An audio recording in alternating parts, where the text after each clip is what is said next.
1500 கோடி ரூபாய் சொத்துக்களை மறைத்ததாக நயினார் நாகேந்திரன் மீது வழக்கு பதிவு செய்யப்பட்டிருக்கிறது.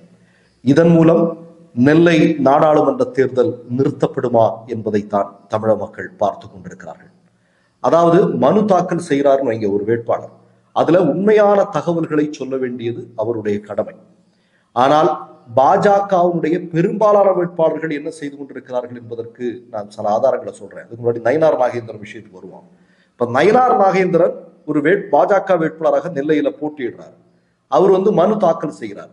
செய்யும் போது அவருக்கு இருக்கக்கூடிய 1500 கோடி சொத்து விவரங்களை மறைத்திருக்கிறார். அது மட்டுமல்ல, அவர் மீது ஏராளமான வழக்குகள், குற்றவியல் வழக்குகள் இருக்கிறது, அதையும் அவர் மறைத்திருக்கிறார். இப்போது மதுரை உயர் நீதிமன்றத்தில் மகாராஜா என்று சொல்லக்கூடிய ஒரு வழக்கறிஞர் இவர் மீது வழக்கு பதிவு செய்திருக்கிறார். அதாவது மனுல